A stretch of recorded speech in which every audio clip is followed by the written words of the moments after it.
삶을 살아가는 방법은 여러 가지이고 정답이란 없습니다. 각자의 선택과 집중이 중요하지요.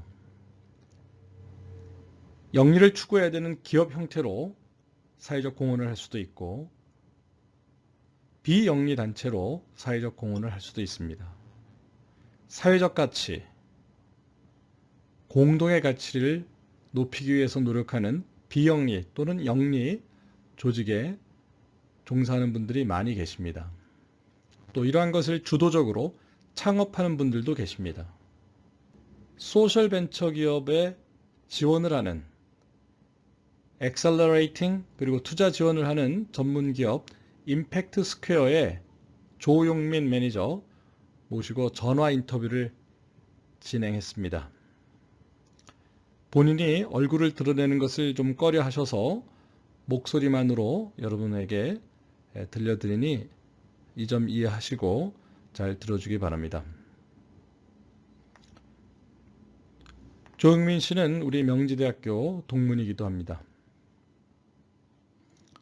대학생 시절에 사회적 기업 관련한 동아리 활동을 하고 또 그 동아리와 관련이 되어 있는 사단법인에 인턴 생활을 하다 그 후 임팩트 스퀘어에 입사하여서 만 3년 동안 일을 해낸 사람입니다. 꼬박 만 3년 동안 우리나라 다양한 소셜벤처 지원 업무를 하면서 그들을 지켜보고 그들의 사업을 돕는 그런 역할을 해왔습니다. 컨설팅, 멘토링, 투자 지원, 해당 기업의 발전을 위해서 옆에서 돕고 앞에서 끌어주고 뒤에서 밀어주는 그런 역할을 해온 것이죠. 창업을 한 CEO와의 인터뷰도 중요하지만 이렇게 객관적으로 옆에서 우호적으로 지켜보고 도와주는 역할을 한 실무 전문가로부터 이야기를 듣는 것도 상당히 가치가 있고 의미 있다고 하겠습니다. 여러분 차분하게 잘 들어주시기 바랍니다. 네, 조영민 씨, 지금 만 3년 이렇게 사회적 기업 지원하는 회사에 재직하고 계신데요. 네네. 아직도 이제 개념 혼동을 느끼는 분들이 많다 말입니다. 사회적 기업 혹은 소셜 벤처라고 하는데 이것이 일반 벤처 기업과는 어떻게 다를까요? 네. 우선은 이제 이름에서도 나타나다시피 사회적 그리고 이제 소셜 결국은 이제 일반적인 영리적인 활동으로 해결할 수 없는 어떤 그런 사회 취약점들, 사회 문제들 이런 것들에 대한 문제의식을 가지고 이런 것들을 해결할 수 있는 그런 솔루션을 비즈니스적으로 제공하는 그런 기업이라고 생각해 주시면 될 것 같습니다. 네. 뭔가 사회적 이슈, 사회적 공헌에 좀 더 포커싱된 회사이군요. 네네. 네. 조용민 씨 현재 재직하고 계시는 임팩트 스퀘어 네네. 어떤 일을 하시는 곳일까요? 이제 일반 벤처 시장에서 엑셀러레이팅이라는 표현을 많이 쓰는데 네. 이런 스타트업들 특히나 이제 벤처 기업들에 대해서 창업 교육을 진행하고 뭐 이후 후속 투자라든지 이런 기업들과의 자원 연계 사례, 협력 이런 것들이 이제 지원해 주는 그런 회사라고 생각해 주시면 되겠습니다. 그러면 그냥 컨설팅 회사나 VC, 벤처 캐피털과는 어떻게 다른 거예요? 엑셀러레이터 회사는 어떻게 다른가요? 이제 VC라고 하면은 일종의 재무적 투자자를 보통 많이들 표현을 하게 되는데 그렇죠. 저희는 좀 전략적 투자자라고 저희는 표현을 하고요. 조금 더 그런 본격적인 투자가 일어나기 전에 저희가 조금 앞단에서 이제 accelerating 말 그대로 이 사업이 가지고 있는 포텐셜들을 좀 더 이끌어낼 수 있게끔 옆에서 이러한 방향의 협력 사업이나 지원 사업 또는 어떤 기회들, 시장 동향들 이런 것들을 지원해 드리고 제공해 드리고 조금 더 빠르게 조금 더 J컵을 그리면서 성장할 수 있게끔 도와준다라고 생각해 주시면 되겠습니다. 아, 보통 이제 VC, 벤처 캐피털이라고 하면 그 지분 투자만 하고 경영에 개입해서 도와주는 일은 거의 하지 않는데 이 엑셀러레이터는 그야말로 그 사업의 발전을 가속화시켜주는 견인차 역할, 지원 역할 이런 걸 좀 더 많이 하시는군요. 네. 그렇게 생각해 주시면 될 것 같습니다. 네. 구체적으로 용민 씨는 바로 그 임팩트 스퀘어 소셜 벤처 엑셀러레이터 이 투자 지원 회사에서 어떤 일을 해 보셨고 현재는 어떤 일을 하고 계신가요? 이제 네. 저희 사업 정체성이라고 할 수 있는 그런 엑셀러레이팅 사업들을 운영했던 경험이 있고, 이제 기업에게 멘토링을 제공하고 할 때 이제 어떤 코디네이팅 담당이라든지 아니면 후속된 행사 운영 기획이라든지, 그리고 이제 이거는 조금 정리가 필요할 것 같아요. 그러니까 이제 아. 제안서를 포함해서 음. 어떤 엑셀러레이팅 사업의 기획과 운영, 그다음에 데모데이 후속 투자 유치 요런 것들을 옆에서 지원하는 역할을 하고 있습니다. 아 그래요. 그럼 가령 뭐 어떤 교육 또 네네. 컨설팅 그리고 어떤 그 관련된 행사 기획 지원 네네. 뭐 경우에 따라서는 투자 유치 뭐 이런 것도 좀 해 주시고 직접 투자도 하고 이렇게 되는 건가요? 네네. 제가 그 어떤 과업의 책임자처럼 모든 것들을 다 한다고 말씀드리기 좀 어렵고, 그런 것들이 이제 옆에서 좀 더 행정적인 것들을 지원하거나 이런 것들을 조금 더 유연하게 흘러갈 수 있도록 코디네이팅하는 일을 한다고 생각해 주시면 될 것 같습니다. 어. 그럼 어떻게 보면 이제 기업의 사회이사 역할 같은 거를 해 주는 셈이기도 하네요. 굉장히 거창한 표현이지만 약간, 네, 그런 역할이라고 생각해 주시면 될 것 같습니다. 네네. 제가 이해하기에는 사회이사처럼 그 회사를 도와주시는 것 같아요. 네. 네. 제가 도와드리는 건 아니긴 하지만 그런 것들을 네네. 네네. 도와드릴 수 있도록 연결하는 역할을 하고 네. 있습니다. 용민 씨가 직접 상대한 그 사회적 기업 소셜 벤처들이 여럿 있을 텐데 기억에 남는 곳들 좀 소개해 주십시오. 우선 두 군데가 이제 가장 먼저 떠오르는데, 우선은 비욘드라고 하는 곳입니다. 비욘드라고 하는 핀란드. 소셜 벤처고요.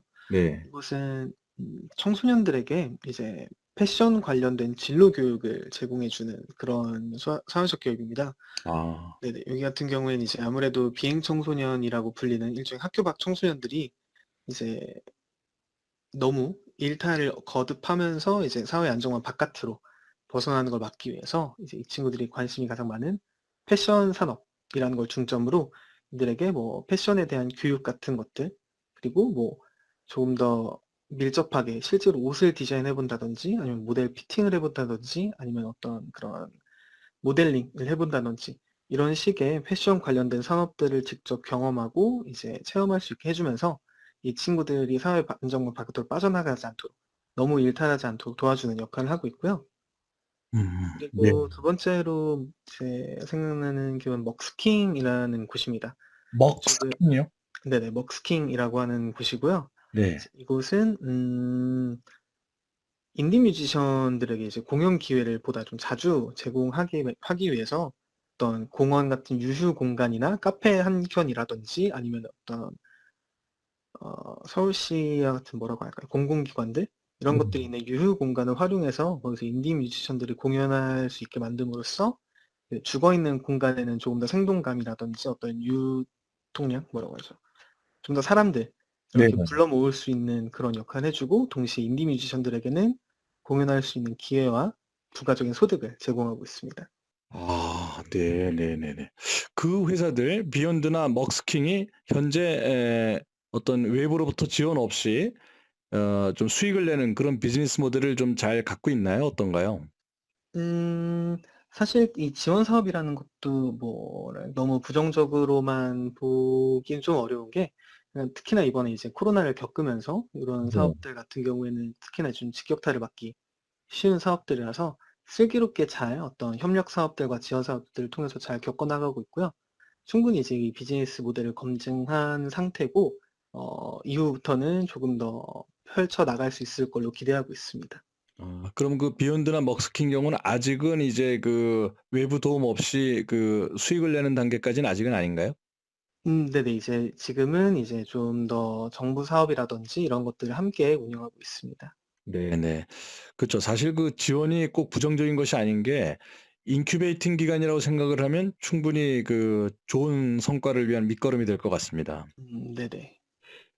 한편 좀 지지부진하다고 할까? 좀 이렇게 의도만큼 성과를 못 내는 곳들도 있을 것 같은데요. 그런 곳은 좀 네. 회사 이름을 얘기하지 마시고 좀 그렇게 좀 안타까운 그런 사례도 좀 기억나는 게 있을 것 같은데요. 네네. 사실 실패 사례는 되게 다양하고 실패 원인도 굉장히 다양해서 이렇게 네네. 이렇게 정리해서 뭐 몇 가지 어떤 종류화를 만들기 좀 어렵긴 하지만 네네. 기억에 남는 대로. 보통은 네네 이제 소셜 미션에 문제가 있을 때 보통 많이 이제 흐트러지는 경우를 많이 보게 됩니다.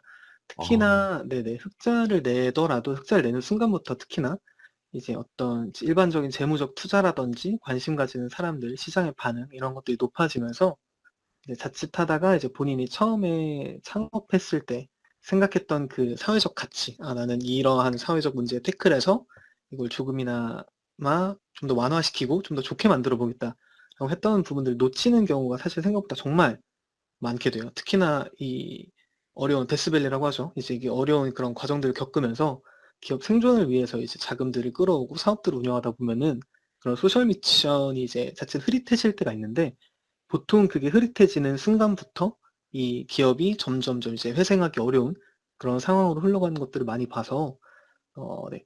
실패의 원인은 정말 다양하지만 가장 핵심적인 실패 원인, 특히나 정말 소비자들이 좋아하고 사람들이 정말 잘 호응해 주고 하는 기업이어도 가장 실패하기 쉽고 실패하게 되는 원인 중 가장 큰 것은 어떤 소셜 미션의 어떤 흔들림이라고 생각을 합니다. 아 네네네. 참 그 중요한 말씀해 주셨네요. 흑자를 내더라도 그 원래 사명을 좀 왜곡하게 되거나 잃어버리는 그런 일도 생길 수가 있는 거군요. 네네. 아 네. 또 좀 안타까운 사례가 혹시 기억나는 게 더 있으실까요? 이제 안타까운 사례, 이제 사명을 좀 말하기는 어렵지만 이제 그런 경우가 있습니다. 이 실제로 이런 비즈니스 모델, 특히나 사회적 기업이나 소셜 벤처의 비즈니스 모델이 워킹하는 걸 확인하는 순간부터는 일반적인 벤처와 이제 비슷한 그 성장 곡선을 타게 되고 이제 재무적 투자자들과 어떤 이런 실질적인 사업의 영역들에 좀 더 맞닿게 되는데 네. 이제 그렇다 보니까 아까 말씀드렸던 소셜 미션이 이제 섞여 이제 약간 희석되면서 이제 경영권이나 어떤 이런 것들에 관련된 태클이 들어오게 되는 경우가 확실히 종종 발생하곤 합니다. 아. 특히나 그리고 이제 처음에 의도가 어떤 투자를 받아서 사업을 크게 키우겠다가 아니라 '어 이거 사회 문제가 있는데 왜 해결을 못 하고 있지? 이거를 내가 해결해 봐야겠다.'라는 식으로 접근하신 분일수록 뒤쪽 가서 이제 투자나 어떤 그런 재무적 관점의 어떤 이해관계자들 이런 사람들과 충돌이 일어나면서 이제 최종적으로는 경영권이라든지 이런 것들에 공격을 받고 이제 그 기업이 이제 인수합병 돼 버리는 이런 케이스도 있었어서 네 처음에는 분명히 그런 소셜 미션이 굉장히 중요하고 견제해야 되지만 그와 동시에 사업이 발전할수록 어떤 이런 일반적인 벤처 기업 시장과 맞닿는 면이 많아진다는 것, 그래서 그런 것들을 좀 준비하지 못하면은 이제 좀 휩쓸려 내려가 버릴 수 있다는 것. 네. 음. 그러한 사례들이 한 몇몇 있어서 네. 그런 것들이 가장 안타깝다고 느껴지긴 합니다. 아. 그러니까 시작은 사회적 기업 소셜 벤처로 시작했지만 그것이 변질되고 창업자의 의도와 관계없이 재무적 투자자 때문에 휘둘리고 그것이 완전히 그 성격이 바뀌는 그런 일까지도 네네. 있군요. 네네. 네네. 한편 일반화하긴 좀 힘들 수도 있겠습니다만 그래도 성공적으로 승승장구하는 소셜 벤처 비결이라면 어떤 것들이 있을까요? 비결. 음. 네. 이거야말로 정말 일반화하기 어려운 그런 네네. 항목인데 가령 뭐 "이런 기업은 이것 때문에 성공했다. 저런 기업은 저런 이유 때문에 성공했다." 이렇게 말씀해 주셔도 좋습니다. 운칠 기삼이 맞는 영역입니다.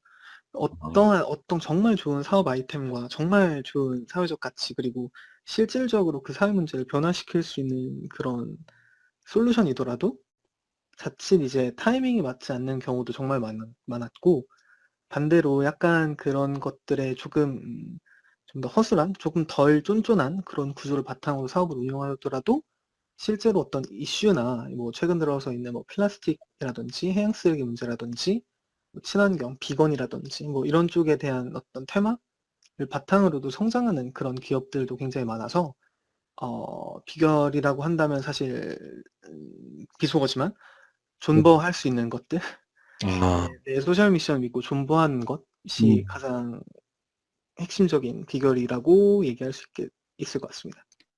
첫뜻 첫 마음을 어떤 역경에도 불구하고 계속 유지해내는 것 그것이 중요한 네. 비결이다. 너무 원론적인 얘기지만 네 음. 그런 것 같습니다. 예. 상당히 중요한 말씀이네요. 사실은 초지를 처음의 뜻을 어느 순간 고통 때문에 힘들어서 놓치고 포기하는 경우가 많은데 아무리 힘들어도 버텨보라. 그것이 가장 중요한 비결일 수 있겠다. 이 말씀이네요. 네네. 네. 예. 저도 동감하고요. 한편 소셜 벤처에 관심이 있고 창업하려고 하는 예비 창업자 들도 상당히 많은데요. 이런 분들에게 대략 이러저러한 건 좀 꼭 준비해 놓으시면 좋겠다. 뭐 머스트 음. 해브랄까요? 어떤 소양이나 교육이나 기술이나 재능 그런 좀 필수 요건 같은 것들이 있을까요? 네네. 사실 말씀해 주신 소양이나 교육, 기술, 재능은 충분 요건에 조금 더 사실 가깝고요. 네네. 필수 요건이라고 한다면은 앞서 얘기했던 문제의식이 가장 큰 중요 항목이라고 네 생각을 어 합니다. 사실 그렇겠네요. 사업 전선에 뛰어들게 되면은 어쩔 수 없이 이제 다른 사람들이 어떻게 하는지 보게 되고 자연스럽게 그걸 배우게 되고 누구나 이제 다 몸으로 부딪히면서 배워나가는 것들이라서 사실 그걸 창업을 하기 전에 창업 준비 과정이라는 것보다는 내가 이 창업을 왜 하는지에 대한 음. 내가 왜 이걸 가지고 창업을 해서 무엇을 하겠다라고 하는 그 목적의식, 문제의식을 음. 좀 확고히 잡아 놓는 것이 네 창업 전에 할 수 있는 가장 좋은 준비 활동인 것 같습니다. 그러네요. 그러니까 사실은 기능적으로 또 필요한 것들 이런 것들이 중요한 게 아니라 진짜 중요한 건 왜 우리가 이것을 해야 되는지 문제의식, 음. 목표의식 그거야말로 중요하다는 말씀. 예 정말 100% 전적으로 공감할 수 있는 그런 말씀입니다. 감사하고요. 그다음에 제가 하나 둘만 더 여쭤보면 어 반대로 좀 '이런 건 정말 주의해야겠다. 이런 건 정말 삼가해라.' 이런 것들도 혹시 있을까요? 네네.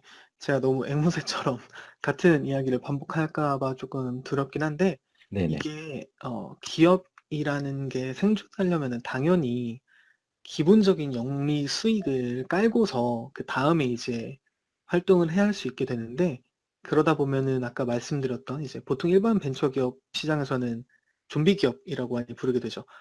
네네네. 실제로 해야 되는 것들은 하지 않고 단순히 지원금과 어떤 그런 보조금들 이런 것들을 위해서 약간 사업을 위한 사업을 하는 경우가 굉장히 많이 생길 수 있습니다. 네, 아 이런 것들이 특히나 정말로 예비 창업 상황에서는 어쩔 수 없이 이 기업 운영을 위해서 해야 되는 순간이 있는데 하지 말라는 건 절대 아니고 하는 것들을 적극 권장드리지만 그게 머릿속에서는 명료하게 구분이 되어 있을 필요가 있습니다. 이것은 내가 수익을 위해 하는 사업이고 내가 진짜로 해야 되는 그 목적의식에 이게 부합되는지 안 되는지를 계속 저울질하면서 어느 정도의 포트폴리오, 사업 포트폴리오를 운영할지에 대한 것들을 견지해야 될 필요가 있습니다. 네. 다시 정리하자면 기업이니까 영리 구조를 가져가고 잘 발전시킬 필요가 있지만 그러나 원래 첫 뜻 사회적 기업으로서의 사명을 망각하거나 비중을 너무 떨어뜨리는 그런 우를 범하면 안 된다. 네, 맞습니다. 네네. 예. 이건 정말 중요한 가치이기 때문에 이 질문에 이렇게 대답해 주신 것이 적정한 아주 좋은 답변 같습니다. 이 용민 씨는 지금 현재는 이제 컨설턴트 혹은 심사역 또 멘토 이런 역할을 하고 계신 거라고 저는 느껴지는데요. 이렇게 많이 관찰하시고 지금도 경험하고 계신 용민 씨가 직접 좋은 어떤 사명을 발견하거나 지금 마음속으로 키우고 계실 수도 있을 것 같은데 용민 씨가 이런 사회적 기업 소셜 벤처를 창업한다면 어 무엇부터 지금 준비를 하시게 될까요? 음.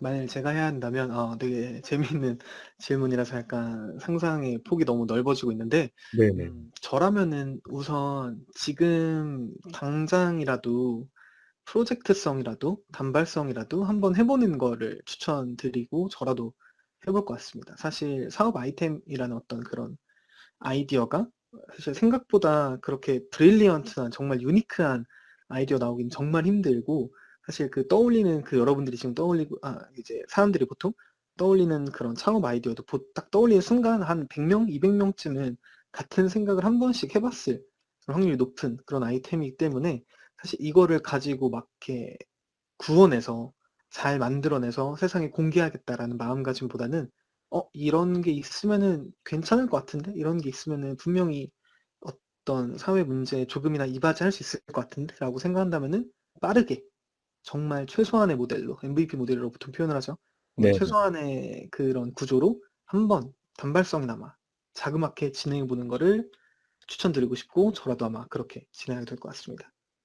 그러니까 너무 잘 만들어진 계획을 추구해서 미루기보다는 정말 필요하다고 이 세상에 꼭 빨리 제공됐으면 좋겠다 싶은 게 떠오르면 행동으로 빨리 먼저 옮기는 게 좋겠다. 네네, 맞습니다. 네. 요즘은 이제 크라우드 펀딩이라든지 이런 어떤 프로젝트성 그런 어떤 사업에도 굉장히 큰 기회가 열려 있고 실제로 하는데 어려움을 겪지 않아도 될 만큼 많은 서비스들이 존재하기 때문에 꼭 아마 네, 그런 식을 가장 주의하고 먼저 준비하게 될 것 같습니다.